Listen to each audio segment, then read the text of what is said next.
প্রতি বছর 5ই September doctor Sarvepalli রাধাকৃষ্ণনের স্মরণে শিক্ষক দিবস পালিত হয়ে থাকে।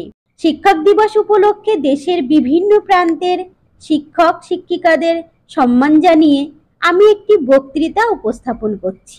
জীবনে চলার পথে দুটি বিষয় অত্যন্ত গুরুত্বপূর্ণ, একটি শিক্ষা, অন্যটি হলো দীক্ষা।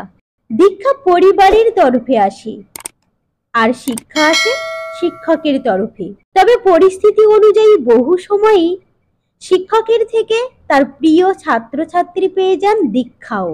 ফলে জীবনে আগামীর চলার পথ খুব সহজ হয়ে ওঠে। ডক্টর আব্দুল কালাম বলতেন, আমি বিশ্বাস করি পৃথিবীতে শিক্ষকের চেয়ে সমাজের জন্য মহান আর কোনো পেশা নেই। একজন সফল মানুষের পিছনে শিক্ষকের যে কতখানি গুরুত্বপূর্ণ ভূমিকা থাকে তা আলাদা করে বলার অপেক্ষা রাখে না। শিক্ষকেরা শুধু যে শিক্ষা দেন তা নয়, তিনি একজন শিক্ষার্থীকে জীবনে চলার পথে পরামর্শ দেন, ব্যর্থতায় পাশে দাঁড়িয়ে উৎসাহ দেন, সাফল্যের দিনে নতুন লক্ষ্য স্থির করে একজন আদর্শ মানুষ হওয়ার শিক্ষাও প্রদান করেন। শিক্ষকরা আমাদের সমাজের মেরুদণ্ড হয়ে রয়েছেন। তারা ছাত্রদের ব্যক্তিত্ব গঠনে যেমন অংশ নেন, তেমনি সঠিক শিক্ষা ও বোধ গঠনে সহায়তা করেন, দিশা দেখিয়ে দেন আগামীর পথ চলার। সব শিক্ষা পুঁথিগত হয় না, আর পুঁথি থেকে নেওয়া শিক্ষাকে বাস্তবতার রাস্তায় প্রয়োগ করে দেখানোর গুরু দায়িত্ব থাকে শিক্ষকদের কাঁধে। সেই পথে অক্লান্ত পরিশ্রম করে চলেন আমাদের শিক্ষক শিক্ষিকারা। ডক্টর সর্বপল্লী রাধাকৃষ্ণন বলেছিলেন, পুরো পৃথিবী একটি স্কুল, যেখানে আমরা নতুন বা অন্য কিছু শিখতে পারি। আমাদের শিক্ষকরা শুধু আমাদের শেখান সেটা নয়, আমাদের ভালো মন্দের পার্থক্যও বুঝতেও সাহায্য করেন।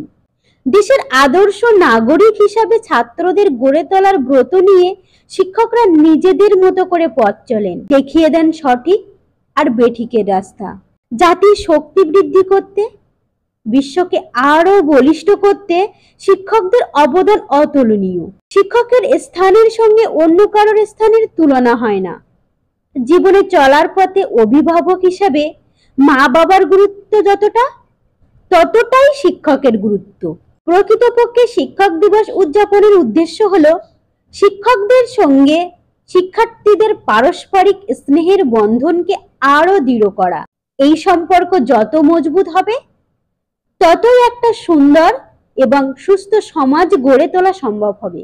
আর সুস্থ সমাজ নিঃসন্দেহে আমাদের দেশের ভবিষ্যৎ আরো উজ্জ্বল করবে। বর্তমান যুগেও শিক্ষক ও পড়ুয়াদের মধ্যে সুন্দর ও সুস্থ সম্পর্ক বজায় থাকুক, তার কামনা করে আমার বক্তব্য শেষ করছি। ধন্যবাদ। ভিডিওটি যদি ভালো লাগে অবশ্যই লাইক, কমেন্ট ও শেয়ার করবে।